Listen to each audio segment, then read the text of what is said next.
still messing with you. No, it's good. We gonna make it do what it do. Hey, boy, I tell you. Go somewhere and sit down. Boy, you better sit down somewhere. Go sit down. What's up, good people? This is Real Talk with Mike Still. I'm back in the building, man. Y'all know how I do it, man. And if we sound like a bunch of robots today, because last show, man, I promise you, man, I couldn't even figure out why that I was sounding like an Autobot from Transformers. but I'm going to bring my good friend on in a minute. You don't see her yet. But I'm going to bring her on right now so y'all can be blessed like I'm blessed, and highly favored. I got a name, Mike Still, but I'm going to take it off, though. What's going on, good friend? What's up, good friend? What's up? Man, let me take this on. Let me get into here for a second. It's been a bit of a challenge today, but no weapon formed against me shall prosper. Yes, no weapon formed against me shall prosper. It won't work. Come on now. Come on. Hey, in a second, my friend, I'm gonna take these doggone names off of us, man. But look, hey man, in the building, man, I have my good friend Neonta Williams, man, and I'm gonna get into a proper introduction, I promise you. But before I get started, man, you know how I do, guys. I kind of do my thing.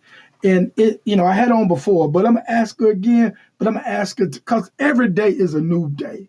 Okay. Every week is a new week, and every month is a new month, and so forth and so on. But before we get started, man, in one word, describe yourself again for my people, man. I should have known. Yeah. I should have known you were gonna come with that. Yeah. One word. Yes. That's how I do. Ooh. That's how I. One word. That's determined. How I do. Determined.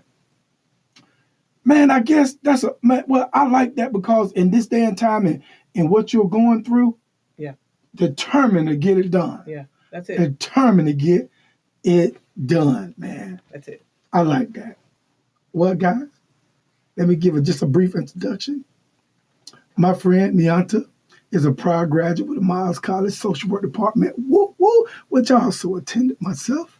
She played basketball 4 years for the Lady Bears. Did a great job while she was there. After Miles College, she enlisted into the military, U.S. Army, correct? That's correct. Okay, yeah. And since then, she has earned a master's degree in public administration from UAB. That's it. And founded the nonprofit organization, Black Alabamians for Education. That one right there. That's it. So, if y'all will, man, put your hands together for my good friend, Neonta Williams. And we won't stop. Hype me up. Hey. Hype me up. Hey. Hype me up. It ain't going to stop. It's going to keep going. Thank you. Yes. Take a bow. Man, come on. Thank you. Hype me up. Hey. Hype me up. Hey. Look at God. So, man, hey, that thing was going on and on to the break. Wow. Yeah, exactly. I can rest now. Hey, man, hey. When you get an introduction like that, it just won't stop. Why? Why make it stop? That's good. I got my shirt on, man. Oh, man, that thing look good. It does. It does. All right, man. Hey, man, Neonta. Let's go. Hey, man, so if y'all can read the caption, man, you probably already know why she's back on the show because she's been on before. And she's back on, man, because she's in the middle of a runoff election. On August the 26th, 2025, it was an election that took place for the Birmingham City School Board, District 2. And Neonta and another person, I won't call that person's name right now. Facts, we don't need to talk about them. Yeah. It was two of them, but congratulations for them running. Yes, yeah. Sure. Yeah. Yeah, because it's Neonta's time. That's the reason why. But anyway, it's a runoff election. And, if you know anything about politics, it's got to be 51% of the majority vote, right? It is actually 50% plus one. Okay. So not 51%, but literally 50% of the votes plus one person. Woo! Yep. So I stand corrected. So Anyway, that is it. And now we're in the middle of a runoff in October the 2nd. 7th, I'm sorry. That's it. And it's right here. I'm looking at it. October the 7th is the runoff election. And we had to talk about this. Yeah. We had to kind of like, okay, what's up? That's where we are, man. Let's talk about your platform, because here's what I'm thinking, man. You know, like I mentioned, there's a runoff election October the 7th for District 2. You are the incumbent member. Why do you believe, we're just jumping right into Let's it. Go. Let's get into it. Yep. Why do you believe it has come down to a runoff between you and another person? That's a great question. So first, as always, thank you for having me back on your platform. I do not take it for granted, because you got hundreds of thousands of millions followers and people are tapped in. And so, you have really mastered using this platform to be able to share out who we are, and not just who we are, but just giving our community a voice. And so I'm just really grateful, especially being that I've known you for a long time. So when Mike and I use the term friend, it is not, loosely like folks like, hey friend, what up friend? Like, no, we actually go way back. Yeah. So when we were young adults, trying to figure it out ourselves. And so thank you. Well, thank you for saying that. Yes. Yeah, I do appreciate it. And you're absolutely welcome. And so being here is an honor, it was an honor to be here the first time. And I think the first time we talked a lot about like who I am and what my background is. Absolutely. And so now I think, I don't know if this is unfiltered because we are on social, but this time we need to pop our stuff. Hey man, pop your collar. That's what you're here for. Yeah. And I brought you on. I mean, I asked you to come back and you agreed to come back. Yeah. And yeah, man. So why are we in a runoff? Well, because people have the right to vote, right? And so, that the election back in August of 26 was not only the school board members, it was city council members, and it was also a mayoral election. So, all of those different categories were contentious in different districts.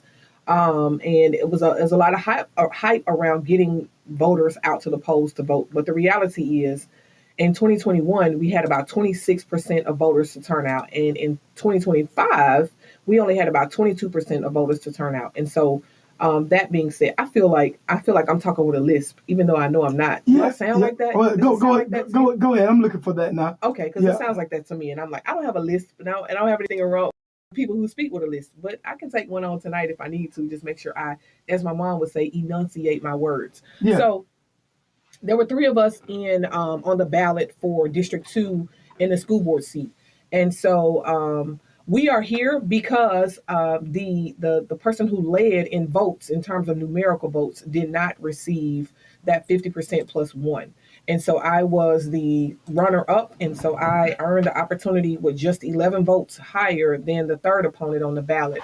And so that's why we are here in a runoff. I think also we're here in a runoff if I am to own my role in this. I probably could have, that sounds so much better. Yeah. I could have gone a little bit harder in the paint to let constituents know who I am and the fact that I was actually running, seeking a second term and serving, and also talking more to our voters about what we have done. And I say we, I'm talking about the board for the 4 previous years that I've served on the board, to talk about what this board has done. And so, I kind of relied on our work speaking for itself, but the reality is you also have to get back out in the community, make those personal points of contact and engage with people to let them know that you really do want to be in the seat. And so that's why I'm here, and I'm excited to talk about the things that we've done and what BCS is planning, Birmingham City Schools is planning to do in the future. Also talk about what has happened in our District 2 schools. So yeah, all of that. So that's why we're in the runoff. Absolutely. And now that you're in the runoff, it is what it is now. Yep. It is, like you said, it's time to pop your collar. Yeah, that's it. So to speak, for lack of a better word. Let me just start here. Why is it important for you to continue as a Birmingham City School Board rep, if that's a yeah. Is that what I'm saying? Birmingham City School rep? Yes, that's correct. Member. It is important to me because over the last 4 years, this board has been able to, I would say, right ship the district. And that's something that hasn't been done prior to these 4 years. We were not, in my opinion, on the sort of trajectory that we are now. And the reason why I say this is because it was the very reason, the impetus for me running in 2021. I felt like during the pandemic, there was not enough that our district was doing to support the families that we serve within Birmingham City Schools. And as I said before, we have a lot of non-traditional parents, i.e. grandparents and great-grandparents who are taking care of children today. And so during the pandemic, it was like, hey, wait, we could have done better in terms of, in my opinion, this is Beyonce's opinion, engaging in the community and trying to work with those families. And so part of me running was like, what can I do to take the level of sort of experience, but then also just my intellect around, and I think a part of me, my innovation around what could we be doing different. So what did we do different? For one, when I ran 4 years ago, got on the school board, we actually had 12 failing schools 4 years ago. Over the past y'all had 4 failing schools. 12. 12. We had 12 failing schools. And now Birmingham City Schools only has 4 failing schools, and we are working very diligently. Okay. That's a miracle. That is something good. that, is not talked about, but it is certainly, and I mean, I say it's a miracle because you're talking about having failing schools for honestly decades. And so being able to move forward to identify what can we do to get down to the science of removing our schools off the failing schools list. And a lot of that had a lot to do with attendance. It has a lot to do with leadership stability. And so it is really important to be able to get principals in the school that is going to be there and stay there and work with our students to be able to move the needle forward. A second thing that, was important to us is when we got on this board 4 years ago, Birmingham City Schools was operating without a strategic plan. And so, if you are a leader, if you are in any leadership role, if you're a business owner, you know that at some point you need to sit down and create a strategy on where we are, taking a hard look at yourself, doing what we call a SWOT analysis to look at our strengths, weaknesses, opportunities, and threats, and then where do we want to go? And so this board was able to work alongside the superintendent to say, let us establish a strategic plan that will put us on a pathway so that not only we as a district and families that we serve, the employees that work in the district, but the community and our partners know exactly where we're going. And so that's what this board was able to do. We were able to partner with Harvard University, who came in as consultants with us, along with hearing from our constituents in the community. Harvard University. Wow. And so we're. How did that came about? I mean, Harvard. I'm talking about a Ivy School. Yeah. In where is it? In where Harvard located? It's in. No, I'm gonna call it in a minute. Okay. Boston, Connecticut, Boston, somewhere. Boston. Boston. That's it. Boston. So quiet as it's kept, and it doesn't have to be quiet, but quiet as it's kept, like Birmingham City Schools has been working for the past 5 or 6 years going to this leadership conference. Now, I can tell you that the acronym is PELP. Okay. I can't tell you what PELP stands for because I don't know it all, right? Yeah, no. But for years, the superintendent and members from his cabinet and selectively principals from one of our schools across the district, a board member, and then a couple of other individuals that the superintendent has identified goes to Harvard each year and start to look at specifically what are some of the challenges in the district. Is it our elementary? Is it our middle school schools? And then how do we build and develop, sort of a problem, a purpose, right? What is the challenge that we're experiencing? Right. How do we try to resolve this problem? And so as a result of that, Harvard and of course Dr. Sullivan determined that this would be a great group to partner with as consultants for us to come in and help us build out and map out a strategic plan. And so that is what we're really excited about because you can actually go to Birmingham City School. Another piece to let me give y'all a clap though. I mean, yeah. I mean that's awesome, man. I mean, that's good. That's some good stuff. Yeah. Thank you. I appreciate that. I thank you, Mike. I appreciate that, and I think a lot of us being on the right track now is because of this board was able to work together collectively to say we've got to. This board was asking. We were really determined to increase accountability, and so what I mean by that is like not trying to micromanage anything that's happening in the district, but holding ourselves accountable to every single dollar that we spend. When someone comes in or when the superintendent comes in and presents a partner who is asking for X amount of dollars in funding, this board began to master what does the data say?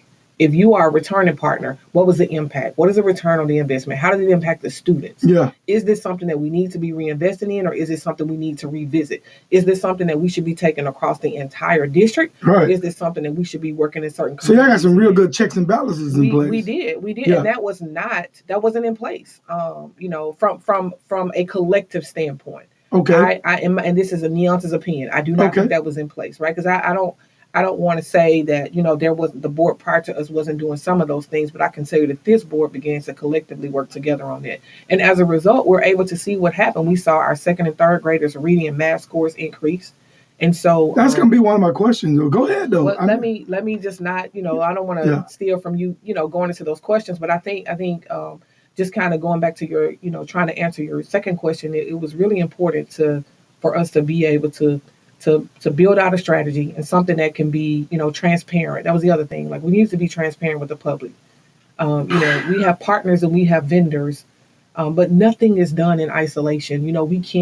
We can't minimize the role that the our mayor has played, but also the city council. I know a lot of us tend to shout out the mayor, but honestly, the mayor can't move a lot of things forward without the support of the council. Yeah. And so we think about what the council has done to approve. Annually they've given $1 million. Sometimes just non-discretionary funds, and then sometimes it has, the last several years, has been specifically for certain categories, whether that is to support mental health support services for our students, to increase the counselors that we have in the building. Yeah, absolutely. Or if it has been, investing $1 million in one category, but then also supporting other initiatives. Like right before, maybe 3 months ago, the mayor came before the school board and asked for our permission to spend money with the district. He was able to invest $3 million into all 43 of our schools that actually have a campus, to ensure that there is a outdoor basketball court that is secure on each of the campuses. So for some of the schools that do not have courts, they're going to have courts established, and then for those who have courts but they are not up to par, basketball courts. Well, you mind me asking, what would be the purpose of the courts? Oh my gosh, that's a great question. Mike, when you start to think about mental health, and a lot of times it's not just like what you can do and this is Neonce's opinion about why, but when you think about not just from a receiving therapy standpoint, but physical activity, the ability to get outside, to breathe, to interact, to run, to play with your teammate. It's healthy interaction that will cause students to be able to free themselves with energy, and then also go back into the classroom and have something that they're prideful of. Yeah. So on each of those courts, the students are going to be able to, most people might look at it as like it's graffiti, but it's not. The students are going to be able to kind of look at what kind of designs they want on the court, what do they want it to look like. So you're talking about investment in the community, something kids can be proud of. And they have their investment too. It's like what they want to look like. Exactly. Yeah. So, I think that is part of the purpose. I think the other purpose too is that we got to be honest about the fact that Mayor Whiffen is really, really invested in education. Like, he is the mayor of the city of Birmingham in governance and moving the city forward. But his entire term of service, he's made it very clear that, education is important to him. And so not only does he invest the dollars, he and the council invest the dollars, but he's present. We have ribbon cuttings. We have, we have events. If you follow his social, look at his page, it's like, man, he's in the schools, not even just the first day of school. Like, a lot of people show up first day of school. Sometimes it's he's 100% supportive of the district. He is. He is a product of the district, and he's invested. And so, what did he went to school? So I don't know where he went to elementary school, but I can tell you that his middle school was Putnam Middle School, which is actually in District 2. Okay. And so he has gone back to the school, and it's so incredibly impactful for those students. I have to slow down because I get excited. Well, I know I talk fast, but for those students, keep it up, man. Just keep going. The mayor of Birmingham walked these halls. The mayor of Birmingham was in these classrooms. Yeah. Like, do you understand what that means to those students who are coming from some of our communities that people tend to think that, what good can come out of here, right? But it's a lot of great good that can come out of neighborhoods all across the city of Birmingham. Absolutely. So I love it when he shows up. I love it when, he tells stories about, being there. So he's very relatable to those kids as well. That's awesome. It's funny we mentioned him because I reached out to him and his team, and we right now trying to get him on. We got to get him on. You got to get him on. Yeah. I have to say, come on, Mayor, you got to get on Real Talk. Yeah, exactly. So, hey, Rick, hey, man, that's my guy, Rick Journey, man. Hey. Oh, okay. Rick is a great journalist too. Yeah, no doubt, man. That was a steal getting him with the city of Birmingham. Yeah, and I offered him to be on too. He was like, hold on, let's try to get the man on first. Yeah, that'd be great. Yeah, that would be great. But yeah, man, that's awesome, man. What make you the better candidate for this job? You know. You want to hear all the things that make me better? Well, I'm just popping your collar. Well, that's what I want to do. Yeah. I want to pop my collar. I mean, I'm not holding back. I'm like, what? Let's go. Neonta, what makes you the better candidate? Yeah, well, listen, this is what makes Neonta the better candidate. Number one, Neonta truly does understand and value the power of education. Definitely. As a first-generation college graduate. Woo, woo. Hey. Another hand clap. Yep. Yeah, another hand clap. Yeah.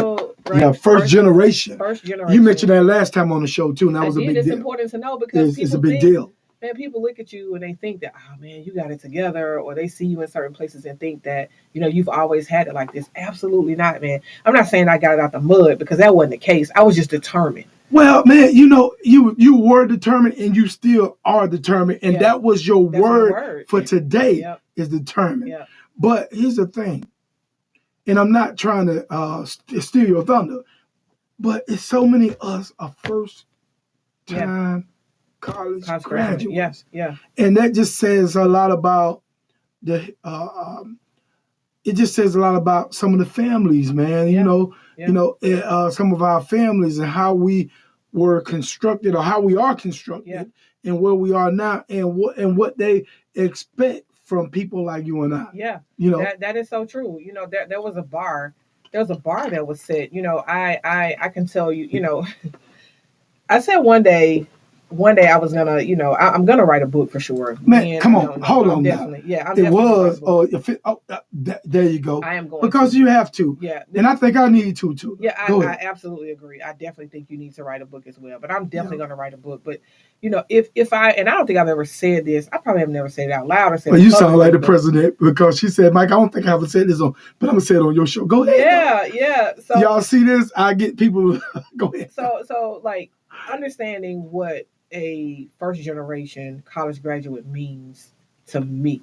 Yeah. I grew up I'm not that old, right? But I'm just one generation removed from slavery. My grandparents, were just right at the cusp of slavery ending. And for them to be able to support me, to be able to go to college, I remember growing up, my grandmother, part of her job was cleaning a dentist's office. Yeah.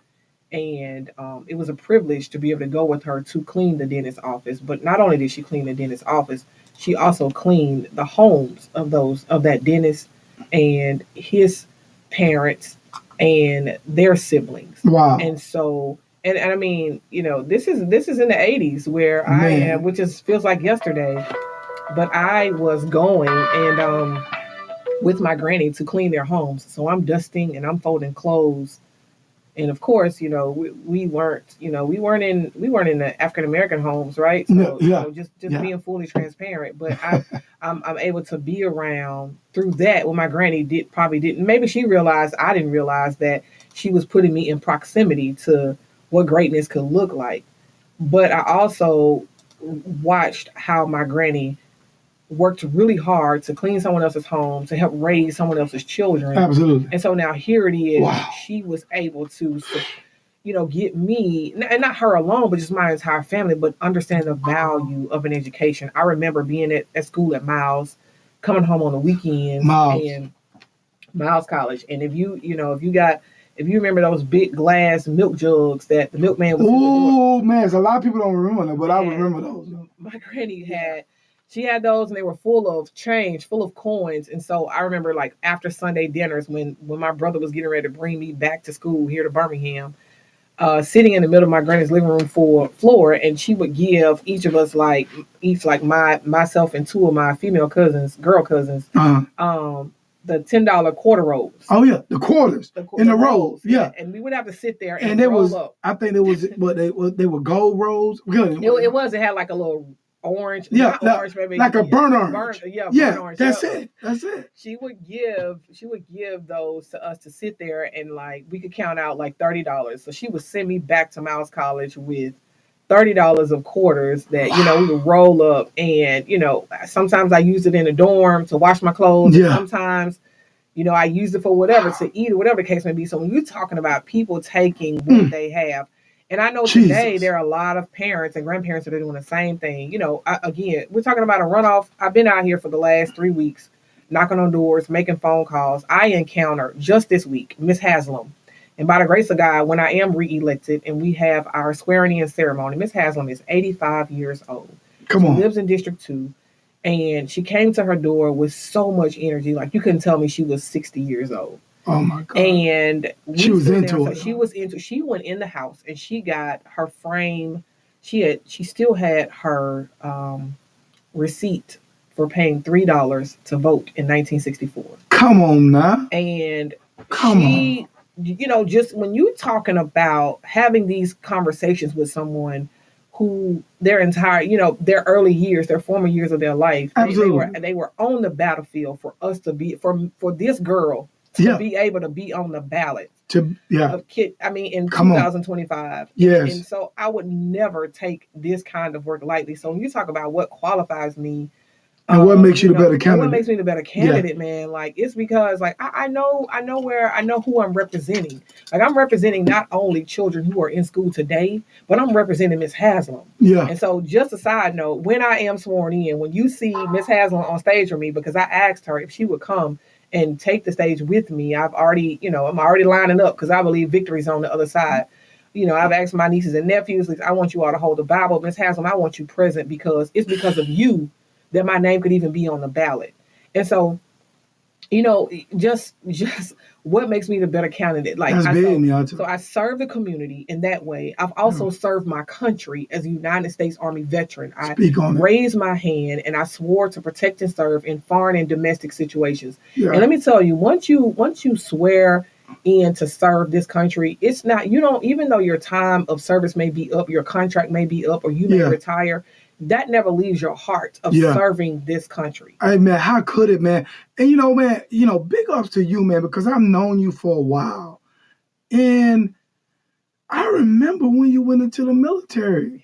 Yeah, man, I was like, let me just say this. And I mean, you are more brave than I am. More brave than I thought I was. Yeah, to take that leap, man, because I wasn't brave enough to take that leap. Yeah. And sometimes I wish I was. But, man, big ups to you. Thank you. For serving this country, going into the military. After you graduated from Miles College, you went into the military. Yeah. And I was like, whoa, Neonta in the military.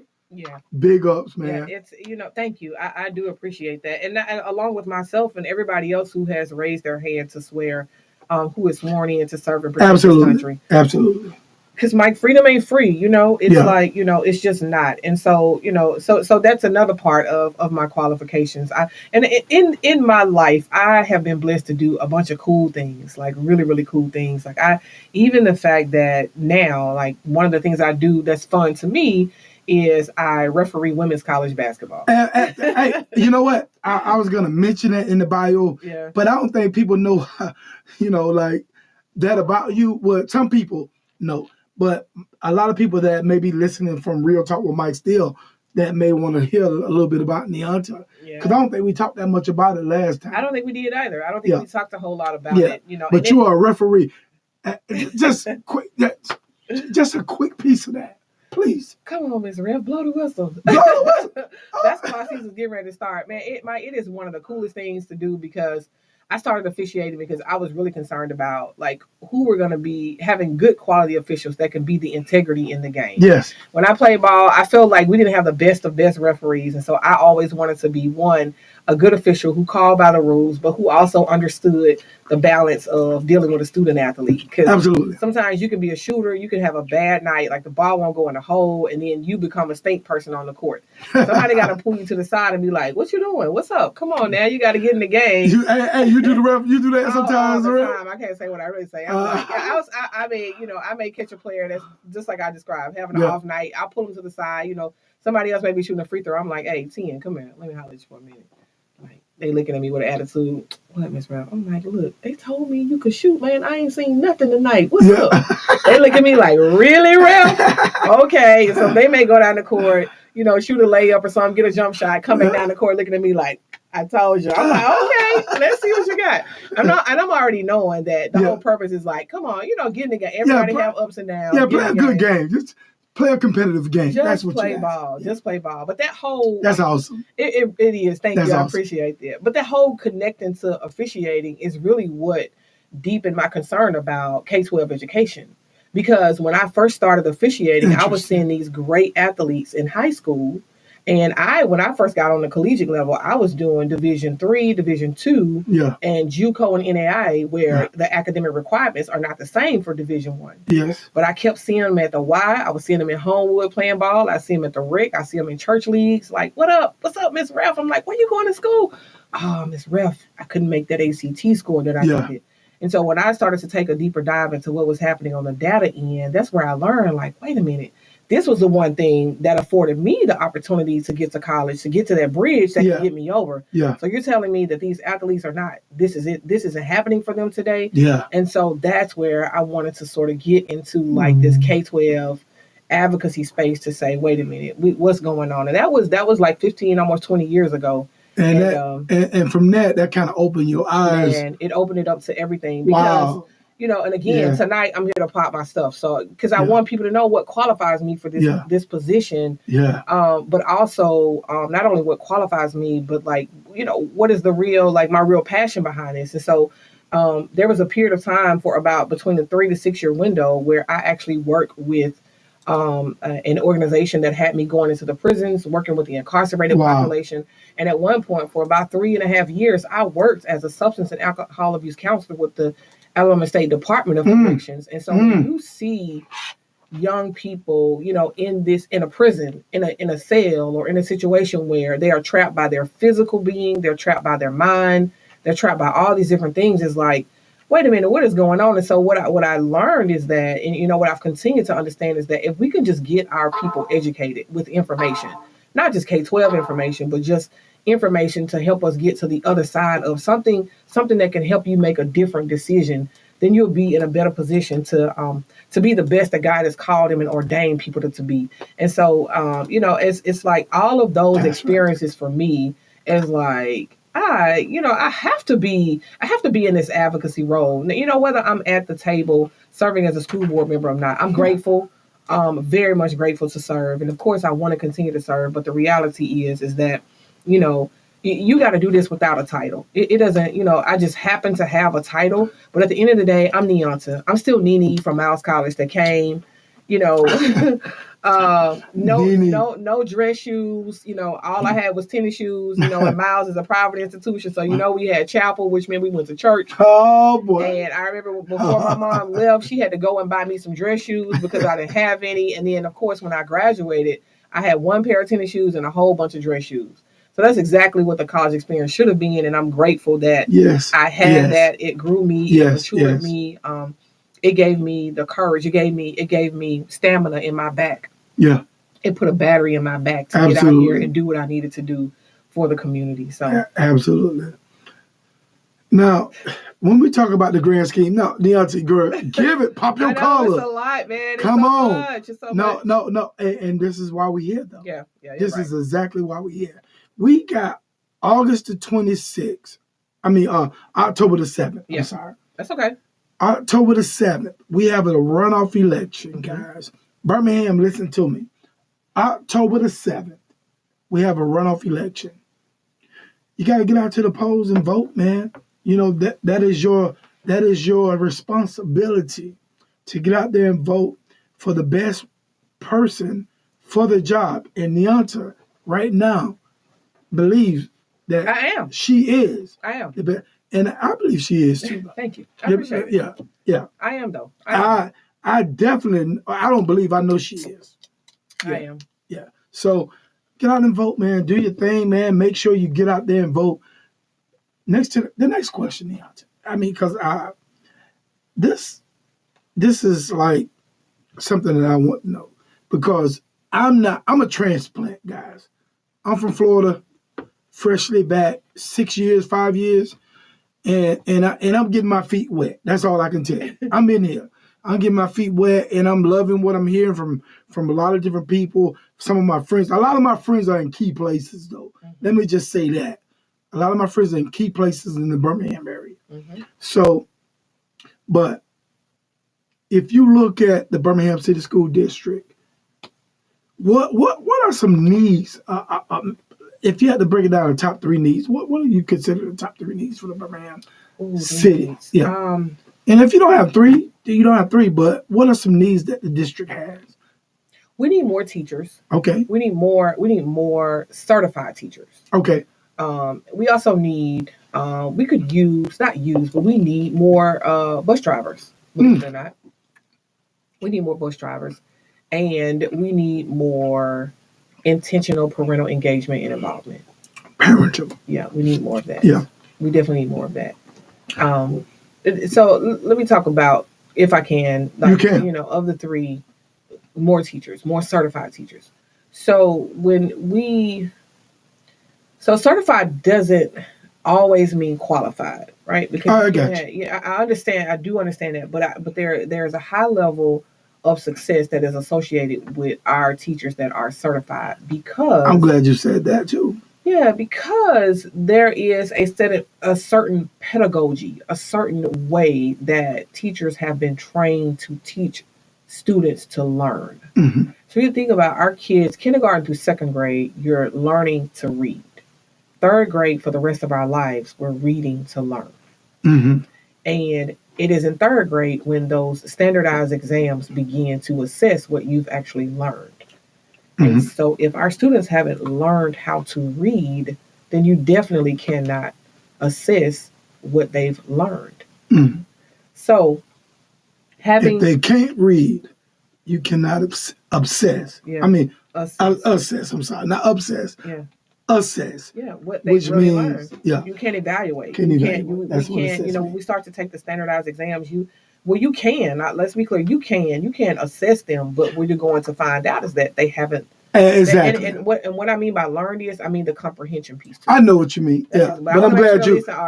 Yeah, exactly. You mean that comprehension piece. And what I know for sure is that children are inherently intelligent and talented. Mm-hmm. They have to be placed in the right environment when their intelligence is fostered. So the right environment is in front of our certified teachers. Mm. And so one of the things that Birmingham City Schools has done, and this particular board has supported it from a financial standpoint, because I want to remind the folks that the part of the effectiveness of a board and the role of a board is making sure that we appropriate funding and resources for the programs and staff that we have in place. So the board members don't get to go into a building, teach a class. We don't get to do any of those things that may be associated with those particular outcomes. It's actually financially positioning those people who have been hired to do that to be successful. And so I'm saying that because that's important when we talk about, well, what has this board done to be able to support those teachers to be impactful? Well, this board has given incentives. And so I pick up my phone because I want to make sure, when you come, you got to come with receipts, right? Yes, about what you have done. And my little graphic is trying to rotate around for me. But one of the things that we've done is this board just approved, and this isn't the first time we've done it. We've done it each year that we've been on the board. But we actually have approved like a one-time, because money greases the wheel. Mm-hmm, mm-hmm. But we've invested $3.3 million into a prospective pay for all of our full-time employees. So what that means is that every single employee in Birmingham City Schools get an additional $1,000 one-time prospective pay. And we try to give that resource to those. I need that money. No, go ahead. You need to come be an educator. We need some teachers in Birmingham City Schools. We have some positions that are open. Go ahead. And you know what? It's really helpful to our staff because we are able to give them those resources right around the holidays where they can invest back into their families. And if it's a vacation or whatever that they would like to do, we are able to do that. The other thing that this board just recently approved for our staff going forward is that we are, prior to this approval, I won't say prior to, I'll just say we just awarded 2 new leave days. So for instance, now our staff is getting 1 personal day for leave if they need it. And these 2 leave days are not based upon their time of service. It's just based upon the fact that they are employees for Birmingham City Schools. So what does that mean? Why would you need that? people need mental health days. Yes, they do. Even as adults in the building, sometimes you need a day to just get away. You need a day to get away. Yes, you do. And then the second day is that we've allotted is for a day of bereavement. So you have family members who may transition, and some employees may not even have bereavement days available to them. So this is a day that we are awarding them. And so we're proud of that, because in as much as we're investing in the mental health of students, we're also trying our best to invest in the mental health of staff as well. So again, trying to bring some receipts. So we talk about what else have we done for our educators, and particularly with our special education students, special education department, excuse me, not students. Yeah. Because there is a shortage of our SPED students, we are really good at trying to incentivize people to come and work with us. This wants to just keep rotating on me. But we are awarding a stipend of $3,500. So the state gives $1,200 to SPED students, but not students. I'm sorry. I keep saying students. I mean to our SPED educators. But Birmingham City Schools is adding an additional $3,500 on top of that. On top of that, as a stipend for our SPED teachers. Because again, it is important. We have a number of students that are in our special education department, and our staff needs to be, incentivized even more to be able to support those students and their needs that they may have. So I can stop there, and then I want to share one more thing that I think is really important that I've also been a part of that many people may not know. And so this last legislative session, the Alabama State Legislature passed a act that is called the RAISE Act. And it is. What is that? And I'm going to tell you all about it. I can't talk about it. I can't tell you all about it. I need to talk about it to tell you all about it. I got your mic. I got your listening audience. Come on, let's hear it. So there's a coalition. It's called the Every Child Alabama Coalition that is led by A+ Education, which is a advocacy organization that works at the state level to strengthen policies around K-12 education in the state of Alabama. And so they formed together a coalition of organizations and parents and individuals, business owners, who were willing to come together to go to the state legislature and advocate for additional funding based upon the needs of the students. So I want to make sure that you and others are following me say this. Please. So the way K-12 education today is funded, it was up until this year, it was based upon attendance. It is called ADM, average, and I think I spoke about this a little bit last time, but average daily membership. So there is a window, and we're actually in this window now, where there's a 20-day head count of how many students are in school. And the state funds school districts based upon the number of students that are enrolled in school within this window. It's a 20-day window. 20-day window. And the state also funds schools a year in arrearage. So this 25-26 school year that we are operating in, we're actually operating from the attendance of 24-25. Okay. And so next year, the funding that the school districts receive across the state are going to be operating from this year's attendance. What that does is fund schools based upon the individual students. So there's X amount of dollars per X amount of students that are in the school. During that time frame. During that window that the count is taking place. Yeah. Up until this year, there was no other factors that were weighed in to give additional funding. And so what this Every Child Alabama Coalition did was advocated for additional funding to be given to the schools based upon the needs of the students.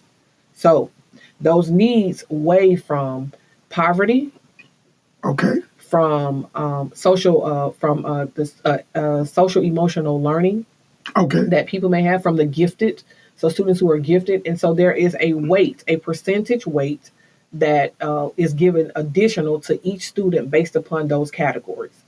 And so my organization and myself was a part of that advocacy work that went to the state capitol to make sure that when you say your organization, are you talking about Black Alabamans for Education? I am talking about Black Alabamans for Education, because again, it talks about my resume of like, I'm not just a school board member that goes to the school board meeting every 2 weeks, that show up, that govern and go home. Yeah. So it is something that this is a part of my day-to-day work. Yes. I needed that to be clear though. Yeah. Thank you. Thanks for posing that question and asking that. So yes.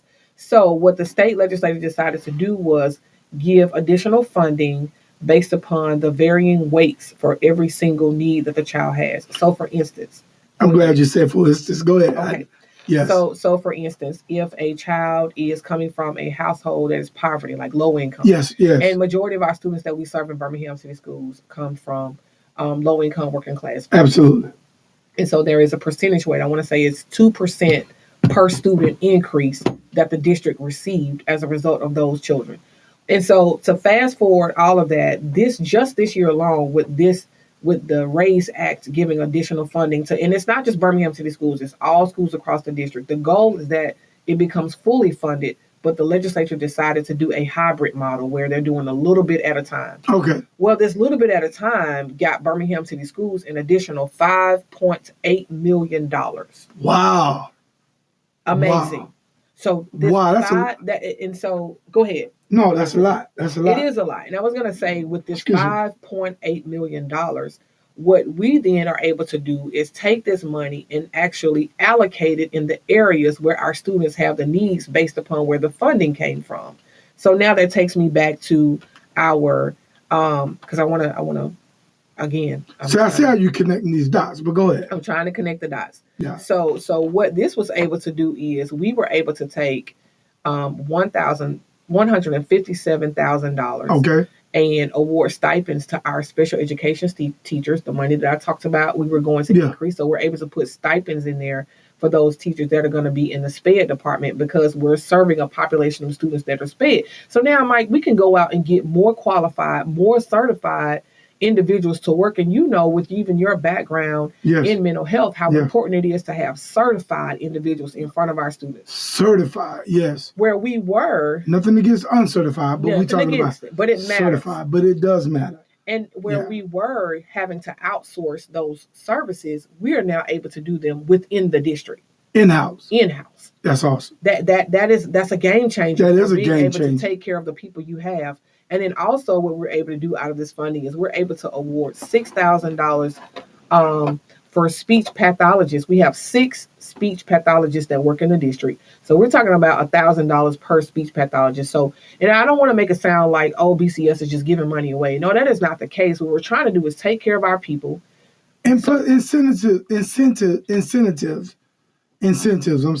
place. Yes, incentives in place to make sure that people know that they're valued, but then also to retain and to be able to build out a plan that is going to work for the long term for our families that we serve, not just in the short term, but for the long term of the people that we're taking care of. So, I think it's important to be able to share some of those things that. I appreciate that. Yeah, and I think you need to share some of those things, though. Honestly, you need to share some things, man. Yeah, we do. For the sake of, and again, because I hope people hear my heart. They're like, yes, I absolutely want to serve. Like, yes, you all should go to the polls October the 7th and re-elect me. I need the same 642 plus however many thousands that are willing to come out on that day to give me an opportunity to continue to serve in this role. But at the same time, I think it's important that we own that there are a lot of positive things happening. As I said before, we got on board. There were 12 failing schools. We're now down to 4 failing schools. That's amazing. To me, that's amazing alone. It is. Yeah, the work that you guys are doing, man. So when you speak about being a team player, do you consider yourself a team player? Yes, I do. Okay, I do. And and if you are a team player, can you give me an example of how you work together as a team? Yep, sure. I think you have game, but I'm just giving you that. Well, I can talk about specifically in this role. Like this, being a board member it's not easy.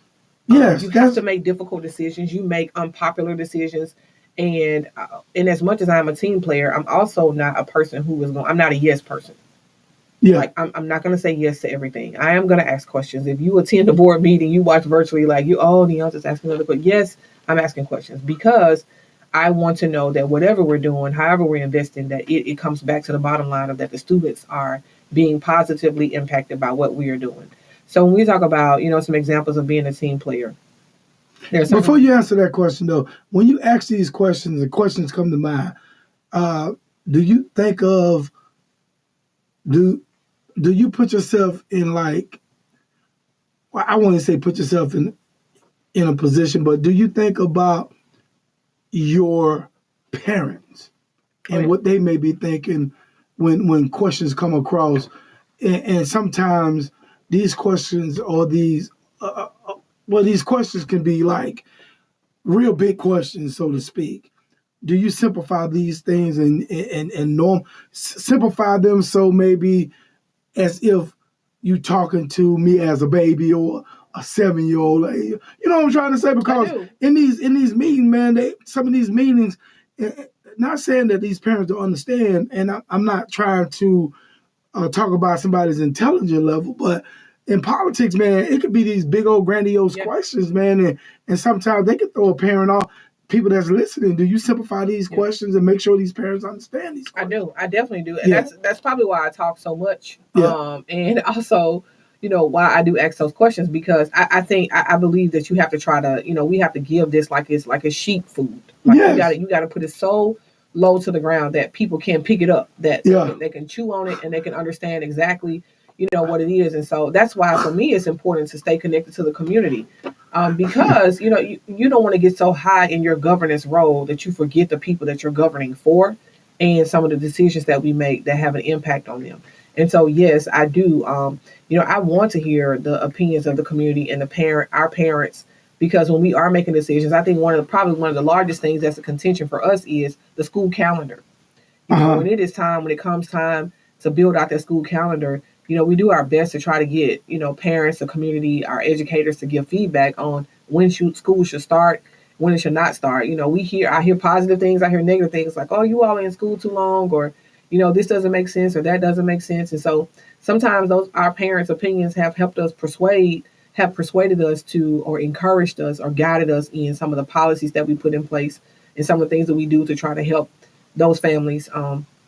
But hopefully parents know that, their children and their interest is the best, the best that is always at the heart of what we do. Have you ever listened to the radio show host Joe Madison?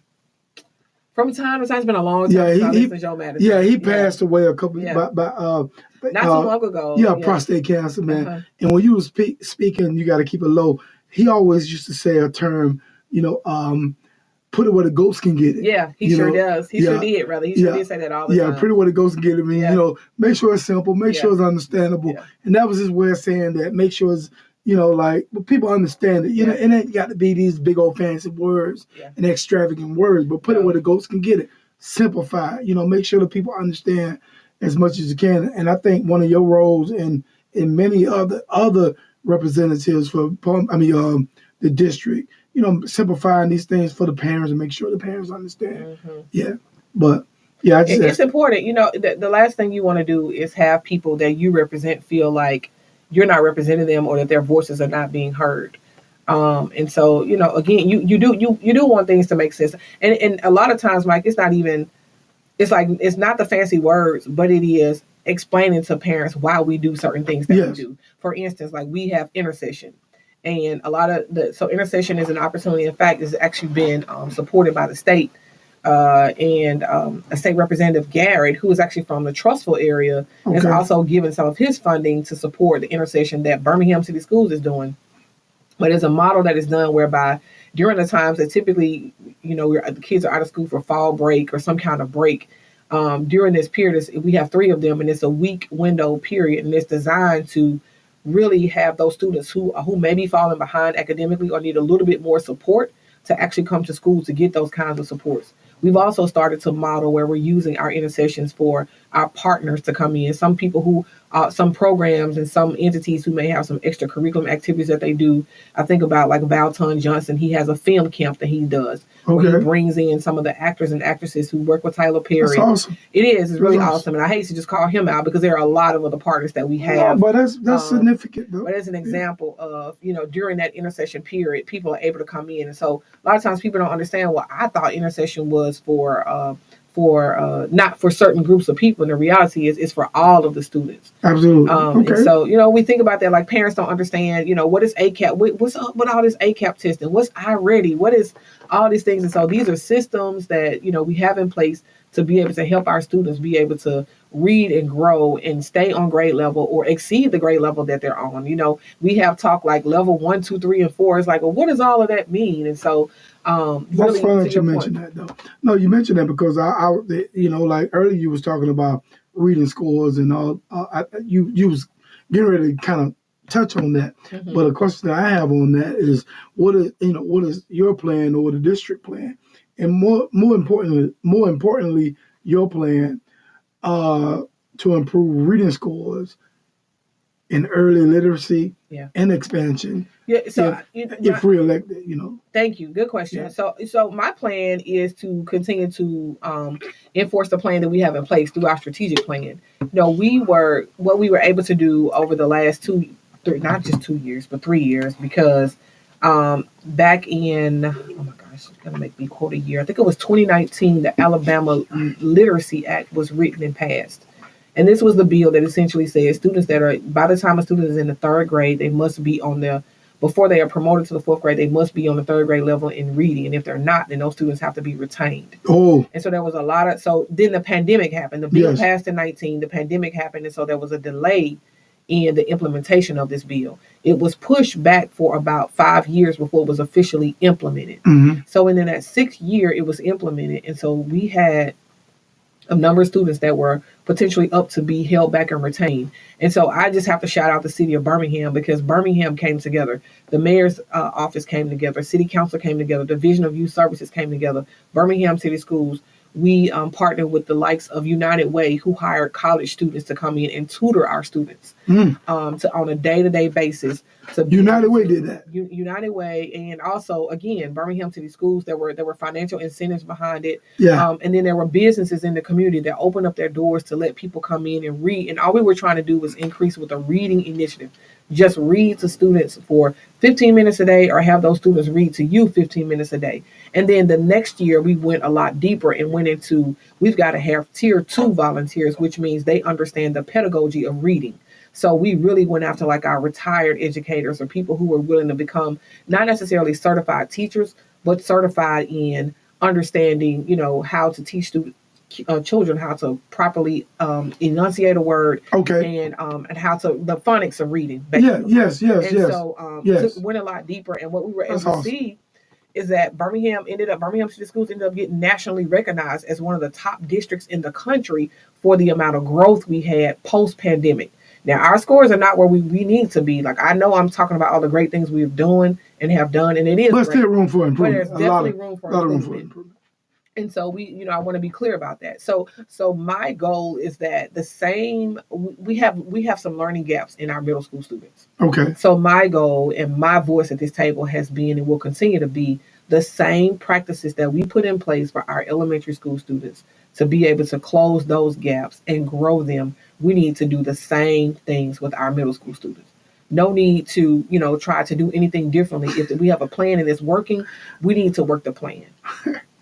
That's funny that you mentioned it, because that goes directly to this next question. Next question. Oh, okay. Yeah. Can I drink a Mountain Dew? Yeah, girl, drink some of your Mountain Dew. Yeah. Because boy, hey man, we talking to Neonta Williams, Birmingham City School Board member rep right now, currently the incumbent, has a runoff election October the 7th, 2025. You guys get out and vote, man. It's a runoff election.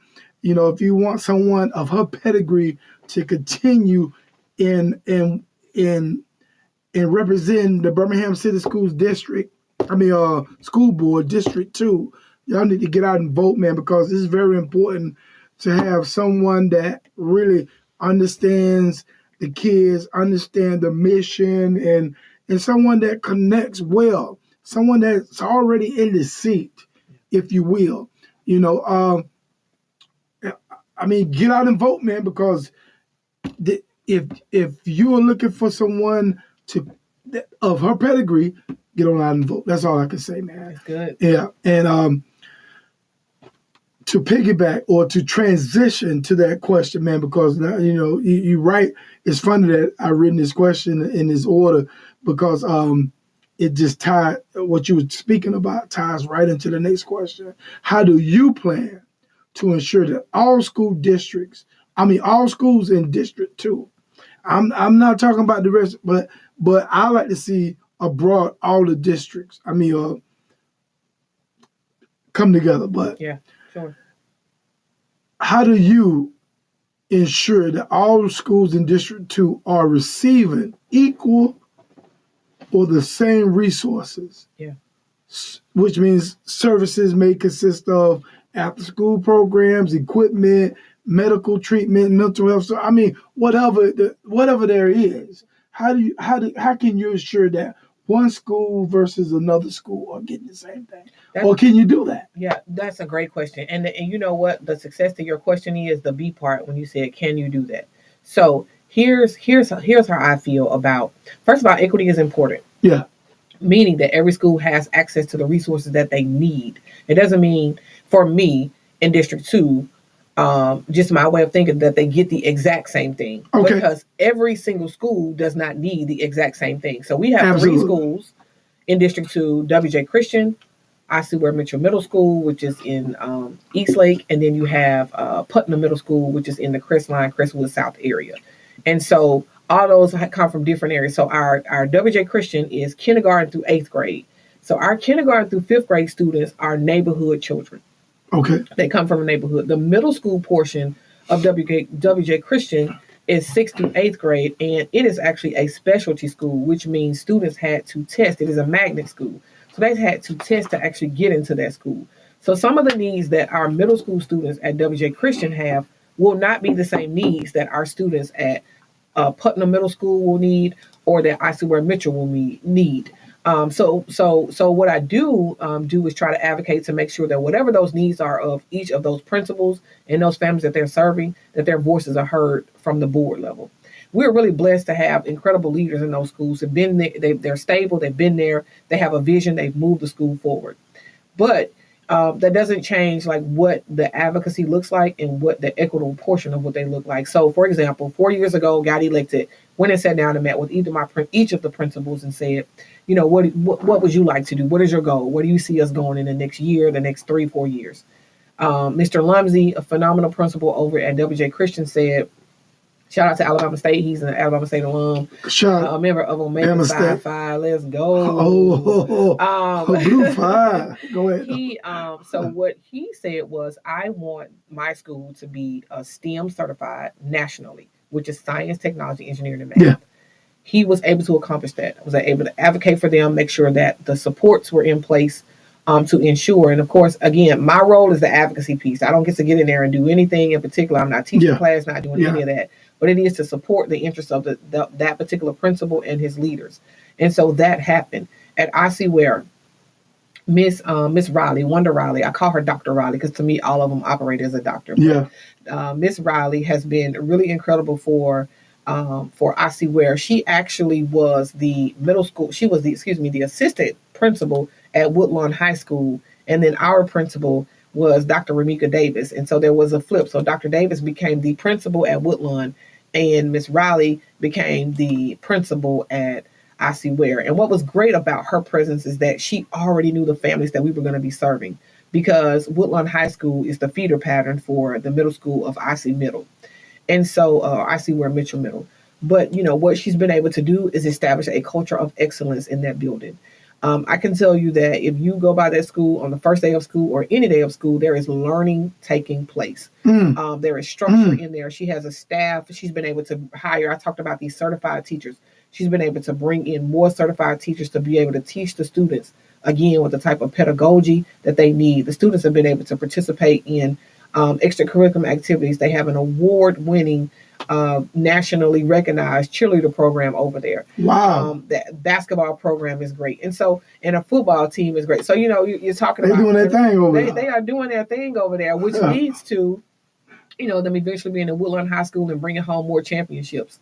And so as a feeder school. As a feeder school. Okay. As a feeder school. And the other thing about and what's unique about our students at I See Where is that we have an increased growing population of Hispanic Latino families. Awesome. And so when we talk about what are those needs, they're not the same needs as what we have at WJ. And then finally, I'm glad you really kind of digging deep because what I'm hearing is not you're talking about Latinos, but we're talking about when I asked the question, it was a blanket question. But now what you're doing right now is talking about how you're telling the need. You're being a teller. Yeah. You're telling the service to meet the school's needs. Yeah. Not one thing fit all schools. That's it. You're talking about the different needs here, and you're making sure these schools get their needs met.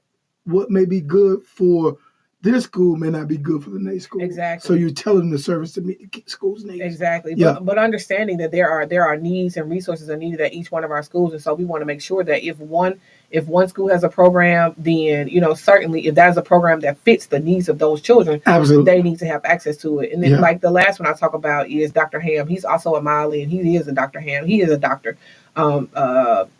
EDS, I believe, but he is a Miley and he's an alpha man. Really brilliant, carries a lot of energy and excitement. Now, our students who are going to Putnam Middle School are coming from our Gate City community and our High Chaparral community. So you're talking about a group of students that we really want to establish pride in these children, like regardless of where you come from, that you have an opportunity to be great. And so what he has is a theme, what they have at their school is a theme. So it's Panther Kingdom.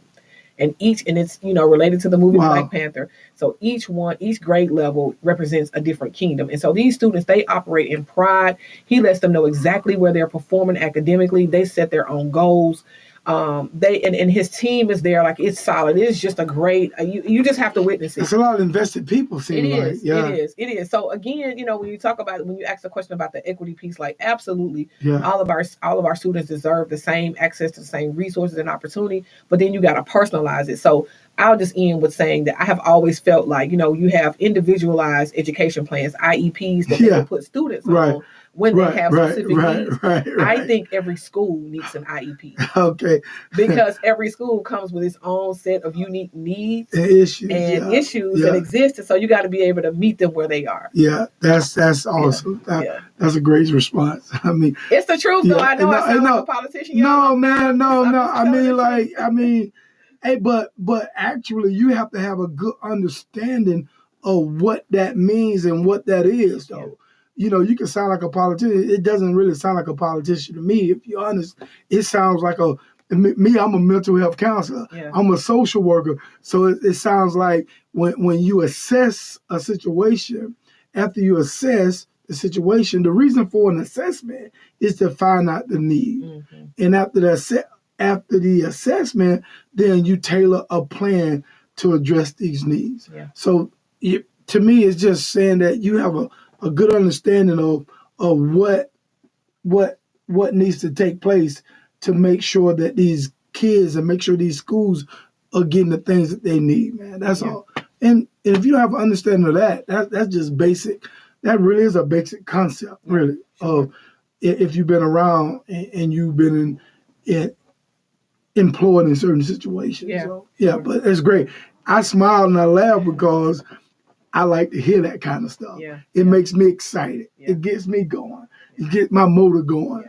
Yeah. And man, it's not, to me, I should have been an educator, though. I should have been because I'm so passionate about kids and I'm passionate about growth. And when I hear and I'm involved in it, in which I am now, it just, man, it's so good to hear, man. And let me just say this too. I love people who give their time and energy for a cause. And one of the greater causes that you can give your time and energy to is kids. Making sure they get, because they are our future, man. Listen, Mike, you know what I said? Right now we have about a little bit over about 19,000 students in Birmingham City Schools. But what we have to understand is that those 19,000 students are 100% of our future in the city of Birmingham. 100%.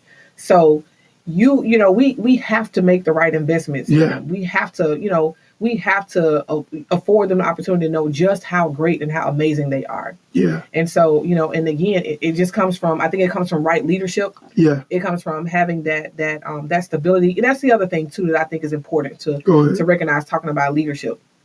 When we got on the board, prior to 4 years ago, Birmingham City Schools, if you said you just been back about 6 years, but prior to this body, you're talking about 4.5 years, you had 5 different superintendents. Wow. And so there was no stability, and then wow.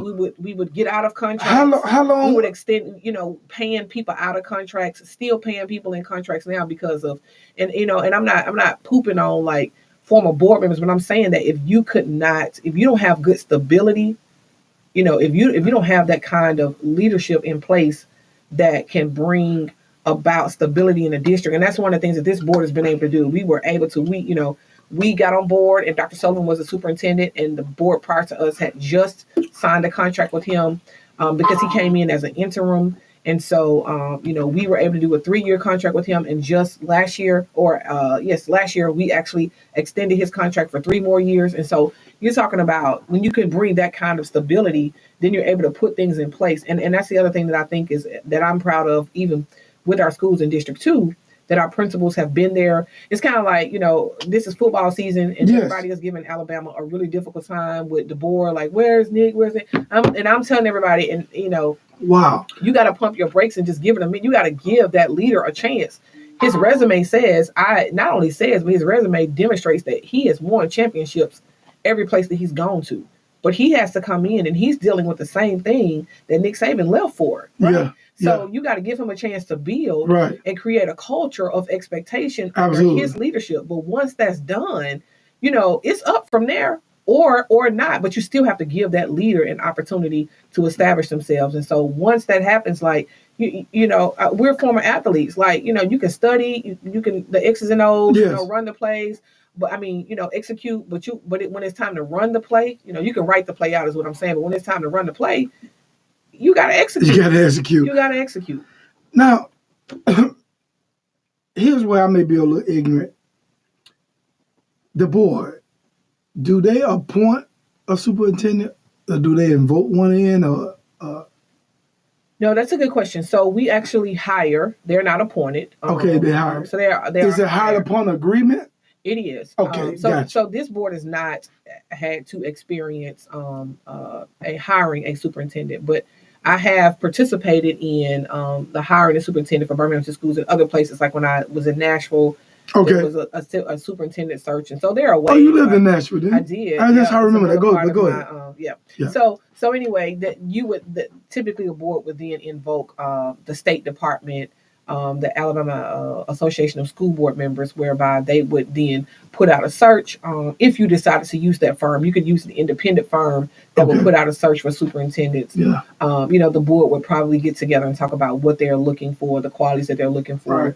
And, the hopes would be that even, if it's amicable, like in our case with our son, which he's not, I don't want anybody to think he's going anywhere. I'm not saying that. We were just talking about what does it look like or what it could look like. But I'll just stop there and say that some districts, some superintendents across the country are elected by the public. Like people literally vote for superintendents. And that happens in some of your rural towns. Okay, gotcha. But in Birmingham, the superintendent is hired. Okay. Yes, by the board. But it is hired by the board upon agreement. Correct. That's good. That's good. Upon agreement. That is correct. And that agreement is going to be a majority vote of 5. Yeah, exactly. Yes. So there are 9 so of we're us in the same part. Yep. So the agreement is that 9 of us. It's 9. It's got to be 5. Correct. Just say okay, gotcha. Correct. All right. Well, Dr. Sullivan, how long he's been there now? Oh my gosh, Dr. Sullivan, born and raised in the Birmingham City School System. He cut his teeth and he's grown his teeth and they're probably about to fall out now. He's been in Birmingham City Schools, not literally y'all, but he's been in Birmingham City Schools like his entire professional career. And so, shout out to Dr. Sullivan. Yeah, that's a long commitment. That means he's seen a lot. Yeah. Shout out to Dr. Sullivan for navigating this school district through the pandemic. Yeah. We've had a lot of deaths.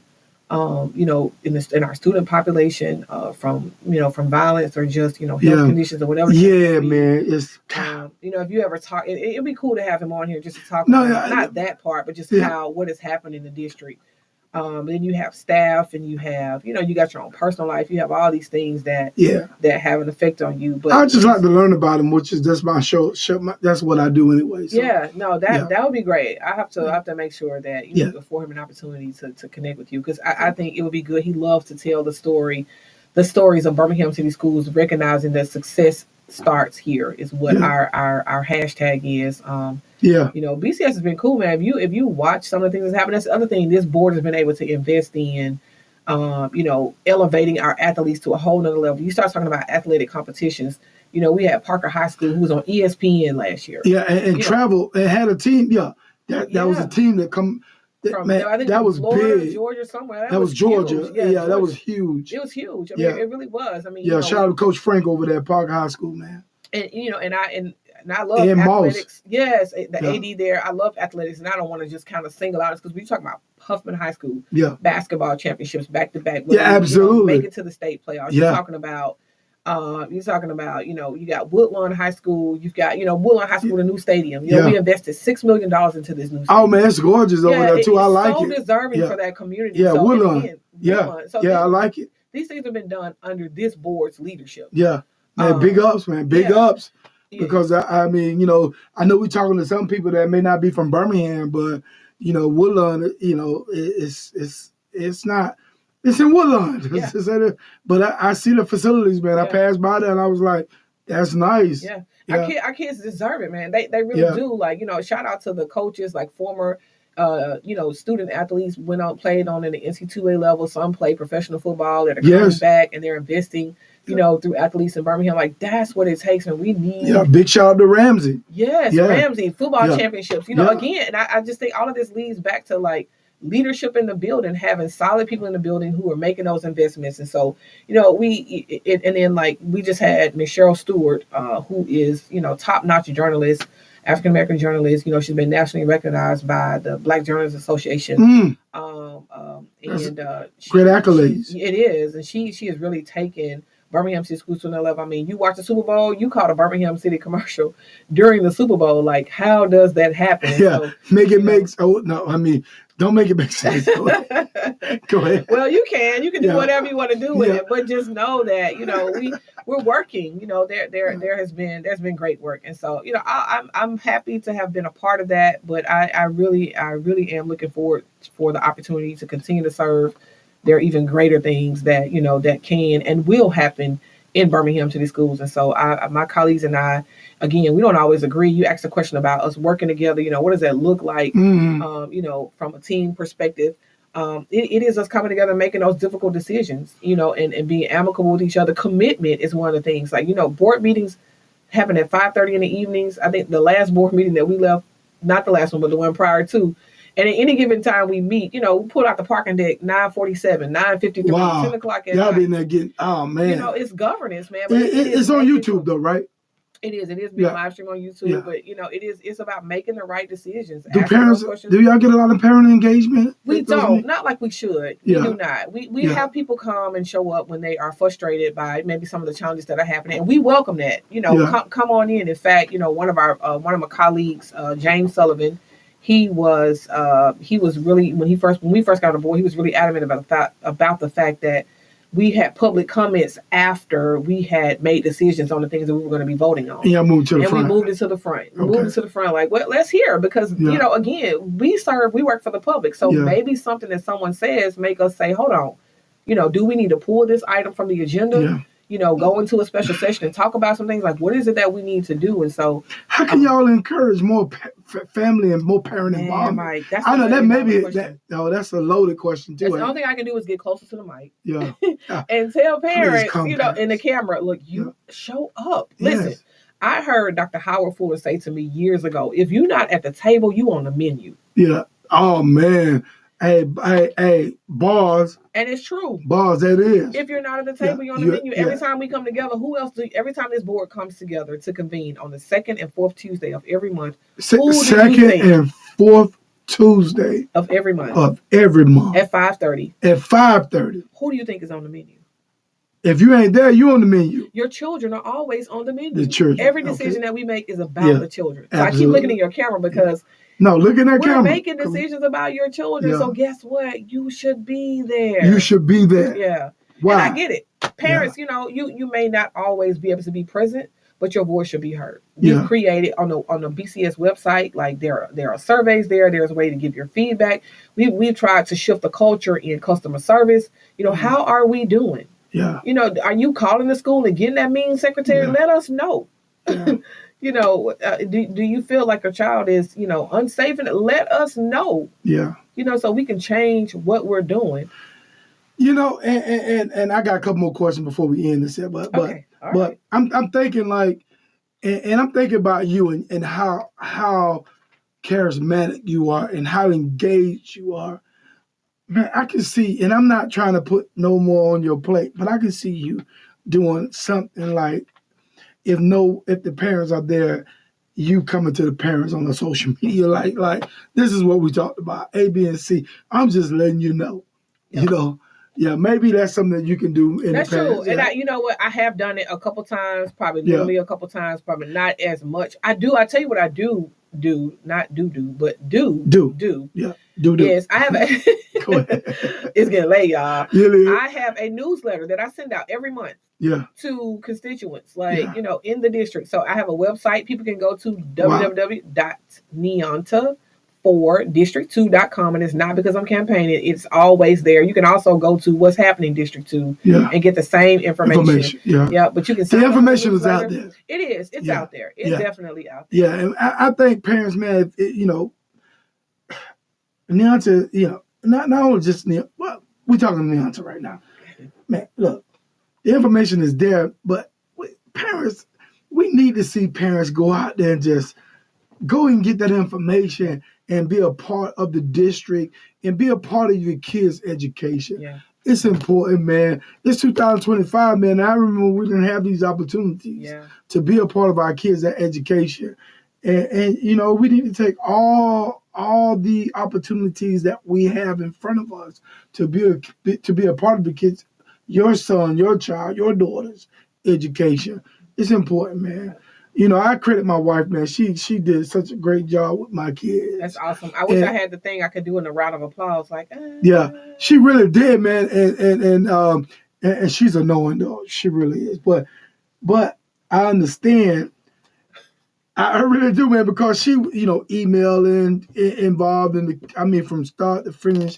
Even I mean, she's still on my son now in college. So, but you have to though, Mike. You can't turn it over. That's just the bottom line. You cannot turn it over. It's like having a vehicle and then you take it to McDonald's to get it serviced. I said a vehicle, and you take it to McDonald's to get it serviced. That is wow. That doesn't. You take it through McDonald's drive-through too. Right. That doesn't make sense. Sense. They're not equipped to service your car. Yeah. Right. Like so. They can service you though. You gotta make sure. Mac. That's right. So you do. You have to make sure that are and being clear, like engaged and involved doesn't mean that you're teaching your children what your child's teacher is supposed to be teaching them. That's not what that means. That means that you are a partner. You are in a position to help them help you help your child. Yeah, absolutely. And so if that is having the teachers back, if that is sending a text message, how things going, if it is sending an email, not all the time, but just the opportunity to check in. And I'm fully aware because I'm tapping into my community that a lot of our parents don't have time for that. Yeah. Right. Not all the time, but every once in a while, understand that too. You do have to tap. We need to understand that too. Yeah. Yeah. I mean, that's where the village comes in. Yeah, the village. Oh my God. That's where the village comes in. Yeah. Hey, ladies and gentlemen, I am talking with Neonta Williams, District 2, Birmingham City School Board Rep, the incumbent. You know, get out October the 7th. Get out and vote, man. You know, make your voice be heard, man, and show up and show out. You know, that is time. You know, she's been in how many years now? I mean, 4 years. 4 years. It's a 4-year term. She needs another 4 years. That's man. it. Yeah, another 4 years to help you, help your kid.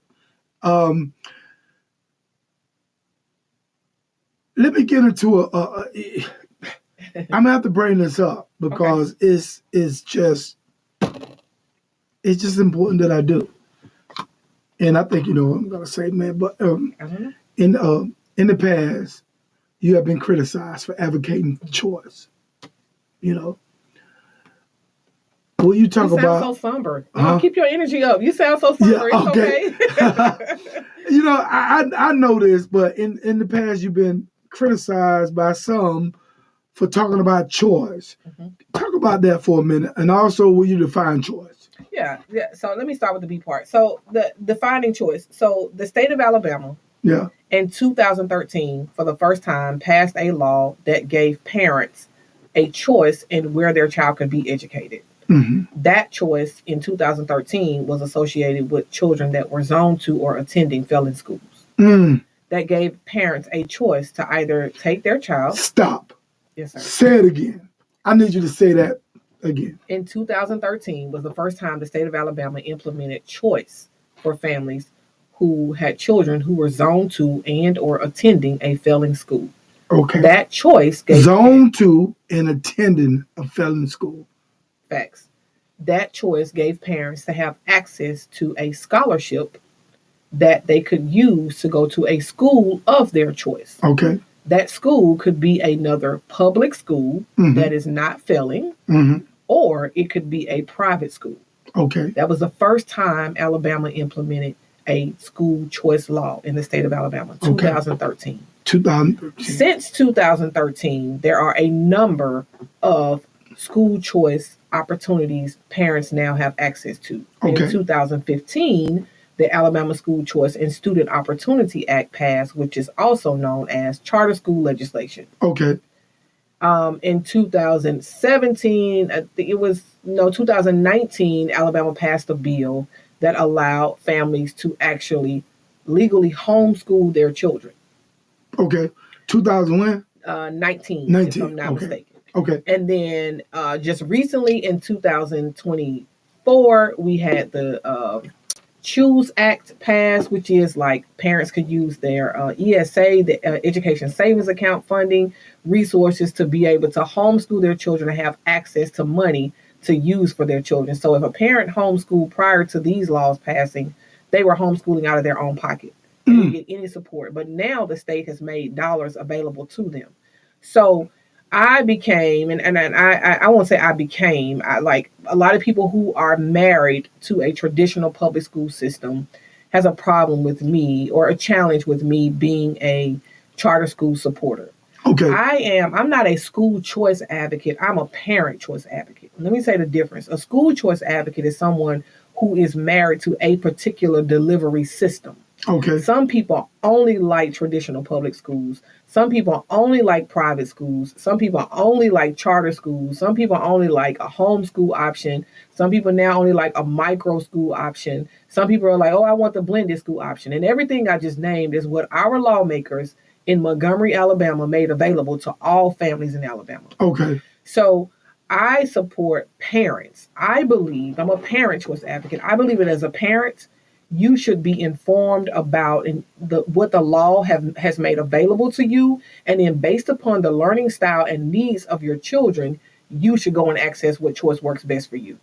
So then the question might be, well, ma'am, if you feel that way, then why are you serving on Birmingham City School Board? What I believe is that every single option that you have access to, it needs to be quality. Yeah. So my presence on Birmingham City School Board is to ensure that what we offer is quality at the best level, by putting standards and accountability in place from a governance standpoint to ensure that Birmingham City School is the choice that people want. That is not something else. But let me share this, because I'm always talking to God, and I was like, Lord, I need you to reveal to me what is a better way to sort of articulate why, why people need to stop giving Neonta this pushback around being a charter advocate. What many people probably don't know is that when that law passed, the charter school legislation passed in 2015, Birmingham City School Board of Education became an authorizer of charter schools. So what Birmingham City Schools said, and we still say to this day as a board, that we are open to innovation. If someone comes to this district and the law requires that the district that becomes an authorizer completes a RFP, which is a request for proposal. Yeah. That means that the board members have been trained by the Alabama State Department of Education on what being a charter school authorizer is. Right. This board, and not just this board alone, but boards since 2015 had been trained on what being an authorizer is. Okay. Being an authorizer says that we are going to create our own RFP, which means we have looked at our district. We know what our needs are. We know what our shortcomings are. Right. We're going to put a proposal out there asking for anyone who has the ability to meet that need, that they can actually come and apply to us to open up a charter school. Right. So it's not Board Member Williams being a supporter of charter schools and trying to push charters. Like I'm in line with what the board has already authorized. Yeah. This is what the district has said. Right. And so a lot of people, you know, and I thank God for his revelation, because it's because it's important for people to be fully informed. Yeah. And so it's not Neonta. It is that the board, and here's why I support the board saying that. Because, Mike, children today are not going to be educated the way you and I were whatever number years ago. Yeah, no doubt. Were in kindergarten through 12th grade. Yeah. You have children graduating from school now at 14, 15, 16 years old. Absolutely. It would be malpractice, in my opinion, for us to continue to think that we're going to inherit a pre-K student and that they're going to stay with us for 13 years in a traditional education environment, when we already offer early college enrollment. Yeah. We offer dual college enrollment. Yeah. So you offer all of these things. You think you're going to be able to keep a brilliant mind trapped into a building for 13 years when they can already be in college? Yeah. So I think that being an authorizer and getting in the game is a part of being the innovation. Yeah. It's not Neonta trying to push an agenda for anyone to lose a job or have a job. And so that's one of the things that you know, my opponent tends to think it's a leg up. But I stand 10 toes down and 10 fingers up saying, this is where I stand. Yeah. And when I'm engaging families in District 2 and across the city of Birmingham, when I hear families say, matter of fact, I see families saying, I'm accessing choice. I can't tell you the number of homes I walked up on. They got 3 babies getting out the car. Right. One goes to Birmingham City School. One may go to a charter school. The other one may go to a private school with the uniform on. And mom and dad is saying, hey, my baby learns different. This environment works for this baby. Right. This environment works for that baby. It doesn't mean, but if we're in the business of educating children, then we got to make sure what we offer is quality and what they deserve. So my position is, let's make Birmingham City Schools great, so that all of the families will want to come to BCS, because I'm telling you, what we have to offer as a district is incredible. Yeah. And we have people who are coming to the district because they want to take advantage of the early college enrollment program. They want to take advantage of enrollment. They want to have access to our career technology education programs, where our students at Jackson Nolan are getting nursing, where our students at Huffman are getting cosmetology, construction, learning how to build homes, electricians. And so, you know, we have a lot to offer, and we can toot our own horn, but we got to stop playing this game around. Oh, these things are the boogeyman. No, these are things that's going to put us in a position to be innovative.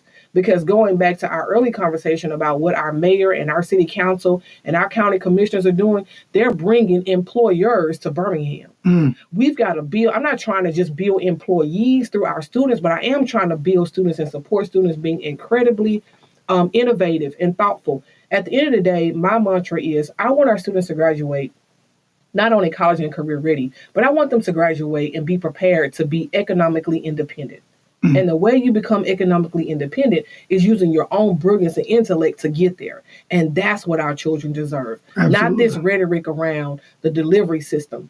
And I want to say a quote, I might mess it up, but again, going back to Dr. Fuller, Howard Fuller, he said, you know, we need to be married to, we need to be invested in the reason of a thing, and not the oh my God, what's the word? It'll come back to me. I'm sorry. But essentially, we need to be invested in the reason we want our children educated, but not like how that is done. Yeah. Because, I mean, you meet people all across the world. I mean, you think about, didn't the gentleman who created, you know, Apple, did he not drop out of school? Yeah, he did. Yeah. Like, did he not finish school? So, you know, again, just this intelligence and this brilliance that I know. And I think I said this last time, and I know we're probably getting close to closing out, but I genuinely feel like, you know, we think about when God, because everything that I do and believe is undergirded by my faith. And so, and I say this almost everywhere I go, when you think about an apple, you know, you cut that apple open, you can count the seeds in the apple, but you don't know how many apples are in a seed.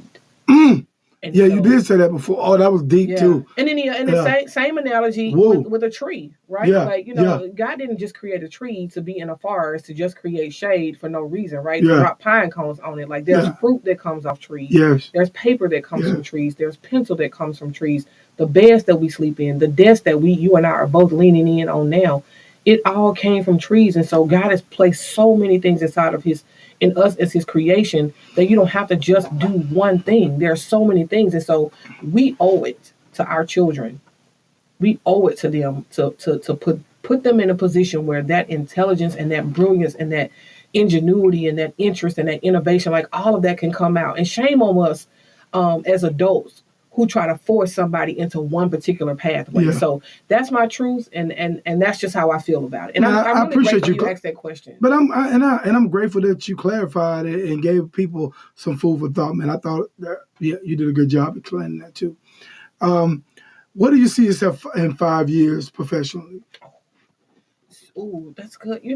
So in 5 years, I hope professionally that I have been able to mentor someone in the seat that I'm in now, so that I can be able to be prepared to pass the baton and pour back and and continue to pour into and identify other leaders. I think that we lack leaders right now who possess courage and the willingness, and then some people who have the courage, they don't necessarily have the wisdom. And so to be able to be in a position to pour and give wisdom and insight based upon my experiences, to be there. I also hope that I'm probably somewhere chilling, in 5-6 years. Chilling out. Seriously, like I'm not that old, but like I'm not trying to work forever. Like, I feel you now. Come on now. I wanna be, at the games with my nieces and nephews. I like that though. And, my family members. That's just where I see myself. I see myself, trying to be back in my hometown more, and give back because I want them to see, that something great can come out of Gaston. And has come out of Gaston. Absolutely. Absolutely. even more. Not that we don't already see that, but even more. But you want to identify with your people, that's in Gaston. I mean, that's no doubt, man. Yeah. And I hope that, in 5 years that I've been able to do a work that it speaks for itself. Even now, that's the whole goal, and I hope that I'm pleasing God. I hope that I'm serving even greater in His kingdom. All of those things in 5 years. I hope 5 to 6 years that will be great. I hope so. While too. Also being on the beach. Get some sun. Yes. Drinking a virgin daiquiri. No, it's just. Well, Mike, I am an adult. Grown. I'm an adult. She grown, y'all. All right, man.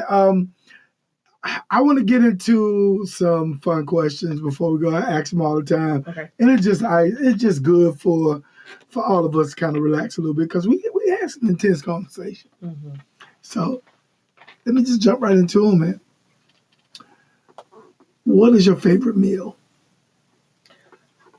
I'm learning too because this is my friend. What is your favorite meal? A pork chop. Fried with some mac and cheese. I just started eating steak about 2 years ago, and I really like it. I like me a ribeye. Oh, okay. Yeah, so you never really like steak that much? Never really like beef that much. It's funny because I know someone else that like just really kind of shied away from steaks. Really never. And I love steaks. I'm a steak eater. I mean, now I am. I don't even know what happened. It's 2 years ago. I was in New Orleans, getting ready for like ending Essence and getting ready for a full gospel conference. Yeah. And it just hit me. My taste buds was like, "You want a steak?" I'm like, "How do you know I want a steak?" And I went and I found a steakhouse, and I was like, "Oh yeah, this is what I've been missing. I like steak." This thing got my taste buds jumping. Yeah, but if I had to go to a go-to meal, like for sure, it's give me a good fried pork chop, baked potato, and a salad. I'm good. I mean, that sounds good. What part of the chicken wing do you prefer? Drums or wings? Oh, you said you the opposite chicken wing. Drums or wings? A drum. That's the flats. Right, drum. No, definitely the flats. Crispy. Okay. All crispy. Yeah. What's your favorite wing sauce? Plain. Plain? Yep. Man, just plain. I got you. Okay. Yep. Okay. That's a good question. Would you rather be rich or famous? Which one you prefer? I definitely don't want to be famous. These are not good options. Like, give me the favor of the Lord. Like, I'll take favor over rich. But being rich, I can do a lot for other people financially. So I rich. Man, I don't like saying that. But I would rather be rich than famous. Yes, I mean, absolutely. I don't want to be famous. Yeah. No. I would like to be low key with money. Yes. They'd be like, who is that? Yeah, who is that? And I ain't got, and then if I'm low key with money, I'm going to bless some folks. Absolutely. Too. Yeah. That's no doubt. So that's just bottom line. Yep, no doubt. What is your favorite R&B singer? Or who is your favorite R&B singer? Who is my favorite R&B singer? Oh, that's a good question.